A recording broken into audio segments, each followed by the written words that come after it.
Olá pessoal, tudo bem? Vamos mais uma vez aqui com a disciplina de tratamento de águas urbanas servidas, dando continuidade ao nosso módulo inicial Introdução ao Tratamento de Esgoto. Hoje nós vamos falar um pouco sobre a situação do tratamento de esgoto ou da água urbana servida e também questões relacionadas à regulamentação.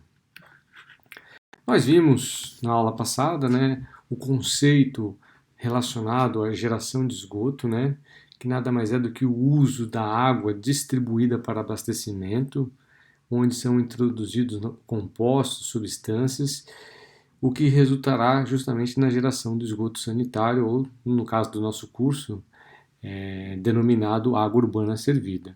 Tá?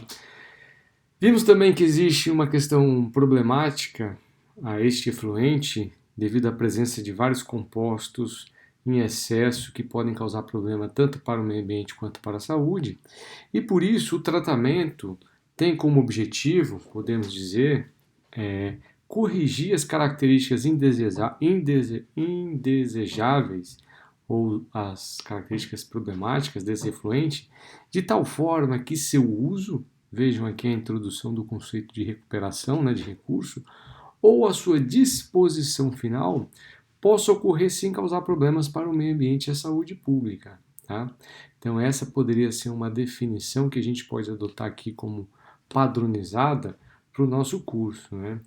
Veja que a gente tenta valorizar também esse efluente como um recurso e que esse tratamento poderia ser planejado de tal forma a recuperar esse efluente. Tá?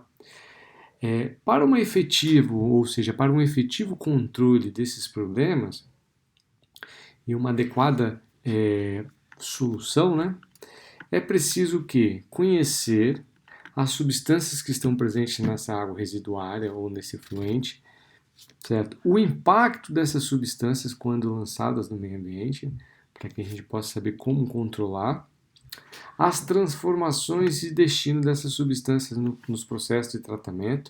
O que quer dizer isso? Que algumas substâncias elas vão se transformar e podem ficar menos tóxicas ou causar menos problemas. E, claro, também os métodos de tratamento que podem ser utilizados para remover ou modificar estas substâncias encontradas nas águas residuais. Sem o conhecimento Sem este conhecimento, é difícil propor soluções efetivas. Tá? Apesar da gente já saber como que essa geração ocorre, saber que de alguns impactos e de alguma substância, um dos grandes desafios que nós temos hoje é atender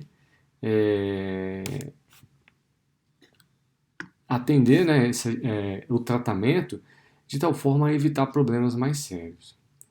O que podemos observar é que alguns países já têm, como a Holanda, um atendimento de 100% do tratamento, enquanto outros países e regiões têm ainda baixíssimos índices de tratamento, como a América Latina. A própria Ásia, que tem expandido muito, ainda assim tem apenas 40% de tratamento do esgoto gerado. E no Brasil, como que está na região metropolitana de São Paulo, vocês viram aí, através do material, que o Brasil tem, em média, trata com base nos dados do Serviço Nacional de Informação de Saneamento, o SNIS, que o Brasil trata aí quase 40%, 39% do esgoto gerado. Vejam vocês que esse esgoto, o conceito desse esgoto gerado, está diretamente relacionado ao quê? A água consumida. Como nós já vimos, o esgoto nada mais é do que a água que foi distribuída, consumida e utilizada para diversas finalidades. Tá? Então, em média, a gente trata aí 39, 40% do todo o esgoto gerado. Algumas regiões têm valores um pouco mais elevados, como a região sudeste e centro-oeste. E tratamos, em média, 70% quase do esgoto coletado, ou seja, aquele esgoto que é coletado por uma rede, e que poderá ser transportado até uma estação. Em alguns lugares ainda nós só temos a rede, mas não temos a estação. Isso gira em torno de 70%. No caso específico da região metropolitana de São Paulo, temos aí que que o esgoto coletado é em torno de 75% em relação a percentual coletado, né? E o esgoto tratado em relação ao coletado é em torno de 70%, ou seja, existe ainda uma grande parcela de esgoto que é coletado e que ainda não é tratado. Quando olhamos esses dados para a região metropolitana de São Paulo em relação ao esgoto gerado, que é aquele conceito relacionado à água, né, que é consumida, podemos observar que apenas o que? Ainda 54% desse esgoto gerado é tratado. Vejam vocês que nós temos regiões metropolitanas cujos valores do tratamento de esgoto são ainda menores. Isso quer dizer o quê? Que existe uma grande quantidade de esgoto que ainda não é nem coletado, nem tratado. Isso vai ter um reflexo direto na qualidade dos principais corpos hídricos, né, que recebem esse esgoto. É bastante assustador observar que a maior parte dos rios, né, ou reservatórios ou lagos, né, nessas regiões estão com sua qualidade comprometida. Vejam vocês que os valores de DBO como referência inicial, demanda bioquímica de oxigênio, que nós vamos falar mais para frente sobre esse conceito, que significa, que nós utilizamos para expressar a concentração de material orgânico que está diretamente relacionado com o consumo de oxigênio no corpo receptor, é bastante elevada. E quando olhamos aqui essa classificação para o tipo, né, da qualidade associada a DBO e a oxigênio, nós vamos ver que basicamente todos os rios da região metropolitana de Belo Horizonte, Rio de Janeiro, Porto Alegre, São Paulo, estão numa condição classificada como péssima. Isso é reflexo, primeiro, desse baixo índice de tratamento de esgoto, né, tanto de coleta quanto tratamento. Também temos os desafios relacionados à diluição devido à grande geração de esgotos nesses centros, então é difícil atender, produzir um efluente de altíssima qualidade em alguns lugares devido à grande concentração de pessoas, né? Então, ou seja, há uma geração muito grande de esgoto, seria necessário que esse esgoto fosse tratado a uma qualidade bastante elevada para não alterar a classe do rio, que a gente vai falar mais para frente, mas essa, infelizmente, é uma realidade no Brasil. Temos esses baixos índices de tratamento, comprometem significativamente a qualidade da água do corpo receptor. No caso da região metropolitana de São Paulo, que tem aí aproximadamente 20 milhões de habitantes, certo? Nós vimos que tem um tratamento na faixa de 54% aqui. Temos grandes estações de tratamento que tratam grandes vazões, mas ainda temos assim uma carga de material orgânico remanescente, ou seja, uma carga que vai ser lançada bastante elevada. E os índices de aumento por ano são muito baixos. Isso é um problema, porque se não conseguimos avançar de forma rápida no tratamento de esgoto, estamos sempre com a qualidade do corpo receptor, no caso dos rios, comprometidas. E tem um problema ainda maior que quando olhamos para a questão dos serviços de saneamento, que inclui sistema de abastecimento de água, esgoto, falando exclusivamente desses serviços, grande parte do faturamento que nós temos, que as companhias de saneamento têm, vem do tratamento e da distribuição de água, enquanto que o tratamento, a coleta e o tratamento de esgoto representa um custo em relação a maior em relação a esse serviço. Então, geralmente a companhia de saneamento começa expandindo os serviços de abastecimento de água e vão, devido ao fraco controle e cobrança, implementando aos poucos o tratamento de esgoto, mas já começam a cobrar grande parte, né, dependendo dos lugares, tarifas de coleta e muitas vezes até de tratamento de esgoto, sem que tenha ainda implementado esse tratamento. E isso leva ao quê? Que se tenha uma demora dos serviços de tratamento de esgoto muito maior do que os serviços de tratamento de água e distribuição. Quando comparamos essa situação, né, dos países em desenvolvimento com os países industrializados, fica claro algumas diferenças que colocam aí, nos colocam numa situação ainda de alto índice sem tratamento de esgoto, né, de baixo índice de tratamento de esgoto. Então, os países industrializados eles se destacam por ter, em geral, uma legislação completa e totalmente institucionalizada, que garante justamente que se tenha um controle estrito e uma rigorosa implementação dessas leis. O conceito de poluidor-pagador é algo que está bastante difundido e que é aplicado. E há, de fato, uma percepção pública do problema e é exercido um controle social. Muito embora as pessoas saibam que isso tem um preço, mas mesmo assim há uma participação grande da população em relação ao problema associado à falta de tratamento. Por outro lado, em países em desenvolvimento, nós temos geralmente pouco suporte institucional, que resulta justamente nesse fraco controle e nessa baixa implementação das soluções de tratamento, associada ainda à falta de fontes de financiamento. Então, tudo isso tem atuado de forma a limitar, né, tem como impacto aí a limitação da implementação do tratamento de esgoto.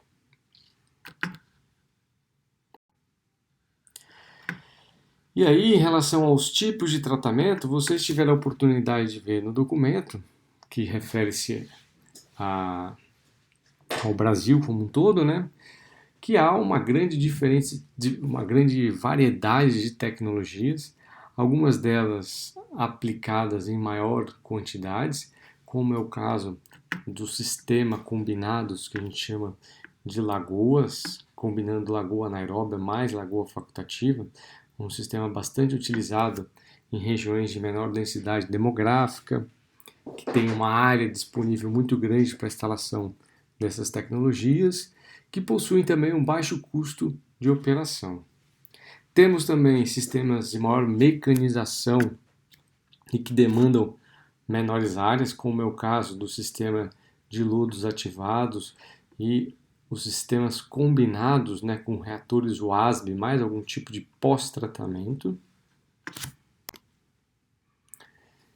E apesar das lagoas terem aí se destacarem por ter o maior número, né, de estações com esta tecnologia, quando observamos a população equivalente, ou seja, o número de pessoas atendida por aquela determinada tecnologia, vamos ver que o sistema de lodos ativados, juntamente com os reatores WASB, combinado com algum pós-tratamento, representam as tecnologias com as maiores vazões, ou seja, os maiores atendimentos em termos de números de população. Isso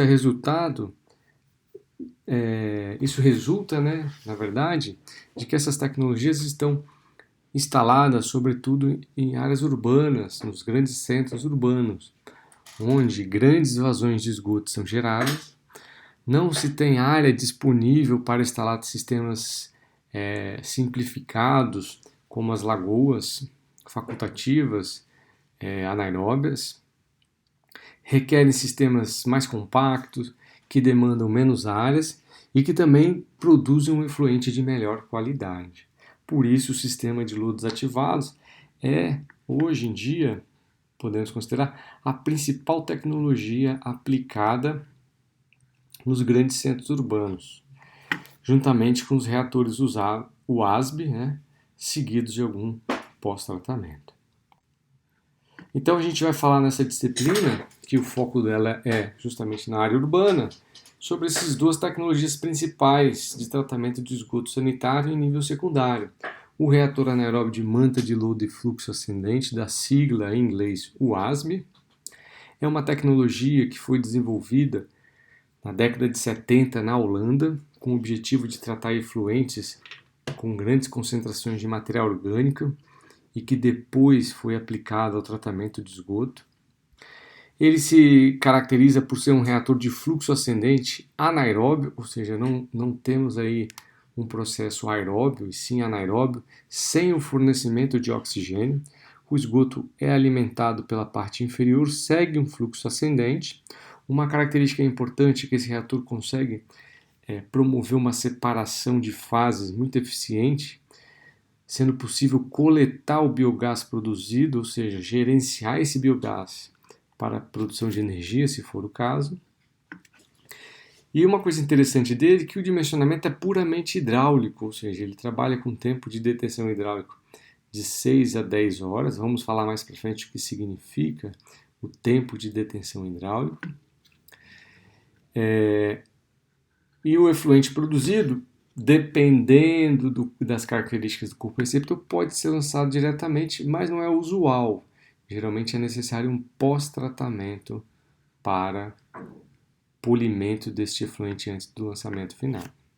O outro sistema que nós falamos é justamente o sistema de lodos ativados, que é um sistema biológico também, onde o material orgânico vai ser degradado, em nível secundário por um processo aeróbio.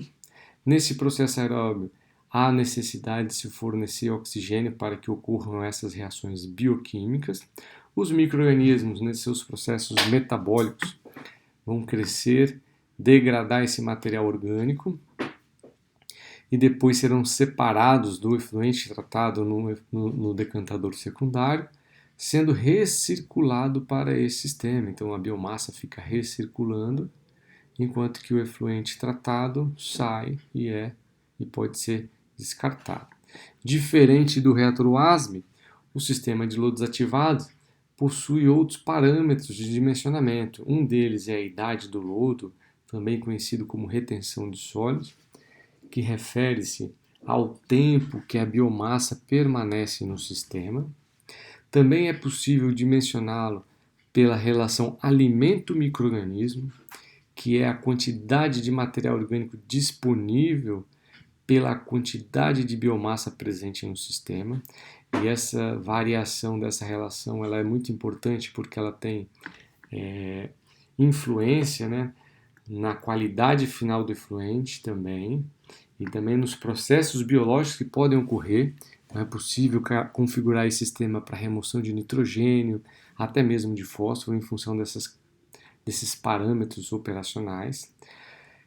Também é necessário manter uma certa concentração de biomassa no tanque de aeração, então essa sigla SSTA significa sólidos suspensos no tanque de aeração. Isso nós vamos falar mais para frente.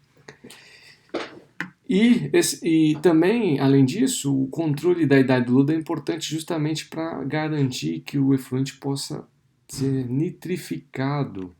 Em outras palavras, que o nitrogênio amoniacal possa ser convertido a nitrato. O decantador secundário também é uma parte integrante desse sistema e ele vai ser dimensionado em função das características de operação desse sistema. Tudo isso está especificado aonde? Na norma NBR de 12.209 de 2011. Lá nós vamos encontrar os parâmetros de projetos que devem ser atendidos. Na aula, mais para frente, nos outros módulos, nós vamos falar especificamente dessa tecnologia, tá?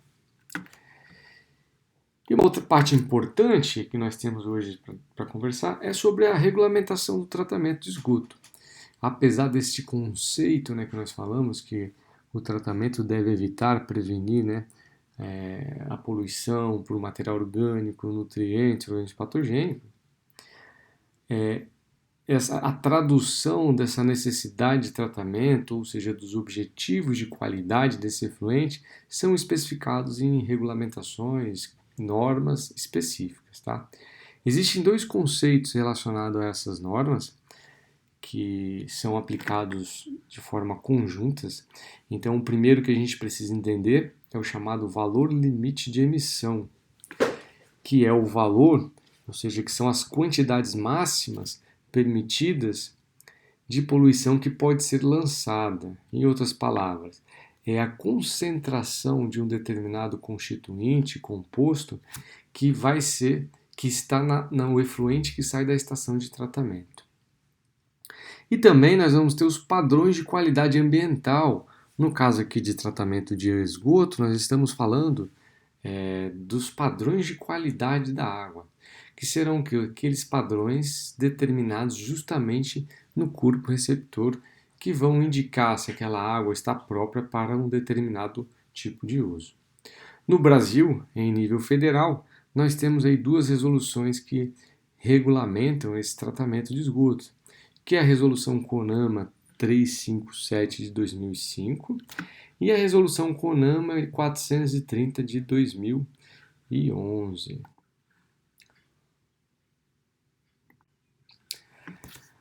A resolução CONAMA de 430 de 2011 refere-se justamente ao estabelecimento dos padrões de lançamento que estão relacionados àqueles valores máximos de emissão, né, que podem ser encontrados ou vão ser estabelecidos justamente aonde?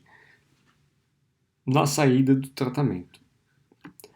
No caso dessa resolução, o Brasil tem uma resolução relativamente permissiva em termos de padrão de emissão.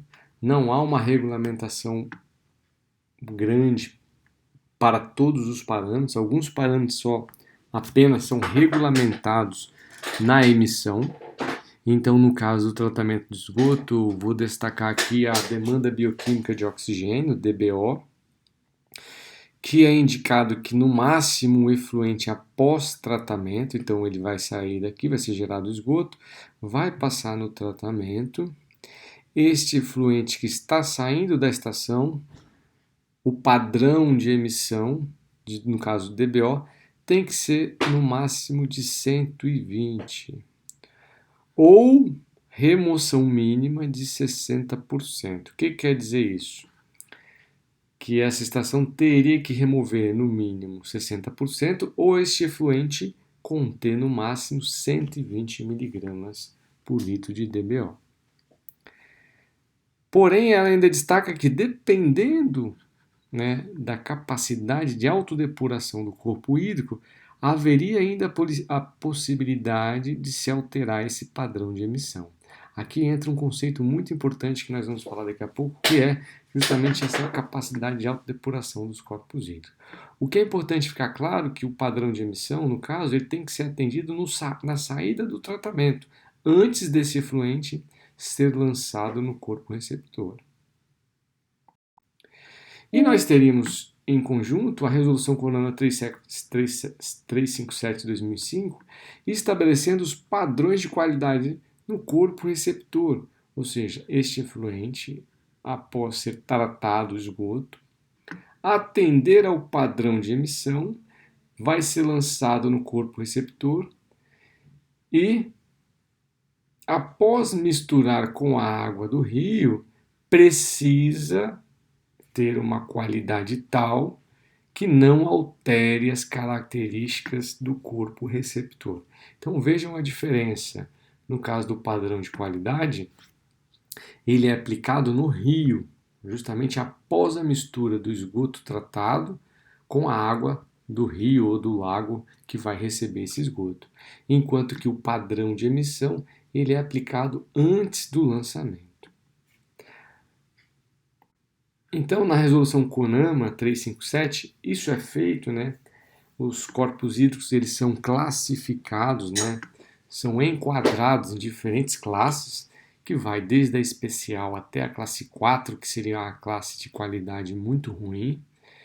Para cada classe dessa, a resolução estabelece o quê? Os usos que poderiam ser feitos dessa água, ou seja, os diferentes usos, né? E associa, para garantir um uso dessa classe e desta qualidade, padrões que vão garantir que, atendendo-se, por exemplo, caso o rio pertence à classe 1, Seria possível utilizá-lo para abastecimento doméstico, recreação, proteção das comunidades aquáticas, irrigação, pois esta água possui uma característica, por exemplo, de DBO menor ou igual a 3, de oxigênio dissolvido maior do que 6, de nitrogênio amoniacal menor do que 3,7, por exemplo. Isso garantiria o quê? Que uma segurança de se utilizar esta água para esses determinados usos. À medida que a gente vai alterando, né, a qualidade da água do rio e mudando a classe, a resolução CONAMA vai também restringindo os usos. Por quê? Em função de uma piora desta qualidade, alguns usos não podem ser feitos porque representariam risco para o usuário. Até chegar à classe 4, que seria a classe de pior qualidade, né? Nós temos que não poderia ser o que? Utilizado mais para abastecimento, que é o caso de praticamente todos os rios que cortam a região metropolitana de São Paulo. Então a ideia é que o esgoto ele é gerado, por exemplo, na cidade, a partir da água de abastecimento. Esse esgoto gerado, a priori, vai ser encaminhado, na maioria dos casos, nós vimos, né? Em alguns lugares, nem sempre a maioria, para uma estação de tratamento de esgoto. Esta estação, primeiramente, tem que atender quem? O CONAMA 430 de 2011, para atender o que os padrões de emissão. No caso, basicamente, pensando aqui no esgoto, a DBO, apesar de termos outros pH, outros compostos tóxicos, mas aqui a gente vai focar só na DBO por enquanto. Atendido esses padrões, quando esse efluente for lançado no rio e misturado com esta água, nós temos que atender, ou seja, o tratamento terá que atender a resolução CONAMA 357, que estabelece o quê? Esses padrões de qualidade de água. É importante observar, pessoal, que foi uma questão que a gente colocou na atividade, que os padrões de qualidade de água são muito menores, em geral, do que os padrões de emissão. Então, a gente viu que a resolução CONAMA 430 permite que a DBO que saia do efluente, ou seja, que saia da estação de tratamento de esgoto, possua um valor de 120 miligramas, mas quando mistura com a água do rio, esta concentração, se o rio for classe 2, não pode ser maior que 5. E foi até uma pergunta que eu fiz. Por que isso é permitido? A ideia é que os rios, né, não só a ideia, mas de fato os rios, tudo por Putin, ele tem uma capacidade de autodepuração relacionada à diluição, que vai ocorrer devido à mistura desses dois efluentes, mas o processo, os processos biológicos e físico-químicos que podem ocorrer nesse corpo hídrico e que vai resultar na redução da concentração desses poluentes. Então, por exemplo, quando estamos lançando esgoto, o esgoto contém material orgânico expresso como demanda bioquímica de oxigênio. Nesse ponto de lançamento, haverá uma grande concentração de material orgânico devido ao esgoto que está sendo lançado. Como grande parte desse material orgânico na verdade, um material biodegradável, os micro-organismos aeróbios começam a utilizar o oxigênio para degradar esse material. Então, ao passar do tempo, a concentração desse material orgânico ele vai reduzir, da mesma forma que a concentração de oxigênio, porque ele está sendo utilizado nos processos metabólicos desses micro-organismos. Se a concentração de material orgânico for muito elevada, a tendência é que esse oxigênio possa chegar em algum ponto a um valor muito crítico, podendo chegar até zero em alguns casos, como é o caso do Rio Tietê, o Rio Pinheiros, aqui na região metropolitana. Depois de um tempo, quando esse material orgânico ele é estabilizado, degradado, o rio começa a recuperar a concentração de oxigênio dissolvido. Então é esse conceito aqui, relacionado a essa capacidade que o rio tem de se recuperar, né, voltar às suas condições, é justamente o conceito de autodepuração. Junto a isso, nós temos ainda o quê? Que como a vazão do rio geralmente é muito maior do que a do esgoto e a concentração desse constituinte no rio antes do lançamento é muito menor do que o esgoto, existe em geral uma tendência de que a água do rio promoverá uma diluição desse esgoto, reduzindo o que? Logo em seguida ao lançamento, a concentração que está saindo do esgoto, ao encontrar água, ela rapidamente vai decair devido a esse processo físico de diluição. Ele é extremamente importante, seja para o enquadramento, né, legal do lançamento, como também para prevenir que ocorra o quê? Uma mudança significativa na qualidade do rio, nas características do rio, do corpo receptor, e evitar, por exemplo, que resulte numa concentração muito elevada de algum constituinte, no caso aqui o material orgânico, que possa resultar numa concentração muito baixa de quê? De oxigênio dissolvido. Então, um conceito importante que a gente precisa entender é justamente o seguinte: toda vez que há um lançamento de esgoto, é muito importante determinar qual vai ser a concentração, certo? Resultante no corpo receptor de um determinado constituinte que foi lançado, certo? E se essa concentração vai ultrapassar ou ultrapassará o valor máximo estabelecido de padrão de qualidade de água, ou seja, por corpo hídrico. Tá? Isso é feito pela equação, a gente faz essa estimativa pela equação da mistura, que nada mais é do que uma equação, que uma média ponderada, né, entre o que as contribuições que nós temos no rio, então a vazão do rio vezes a concentração daquele constituinte no rio, mais quem? A vazão de esgoto vezes a concentração de um determinado constituinte no esgoto, dividido pelo somatório das vazões, tá? Então a ideia é o quê? Que dependendo da característica do rio e também da característica do esgoto a ser lançado, essa concentração pode variar pouco ou pode variar muito, ou seja, ultrapassar muitas vezes até o valor máximo da classe. Para consolidar isso, vamos aqui fazer então um exemplo, né, de como isto é aplicado no tratamento de esgoto. Então vamos considerar os dados abaixo. Considerando os dados abaixo, qual deve ser a eficiência mínima de remoção de DBO5 de uma estação de tratamento de esgoto quando o lançamento ocorrer em rio classe 2? Então nós vimos que rio classe 2, a DBO5 tem que ser menor ou igual a 5 mg por litro.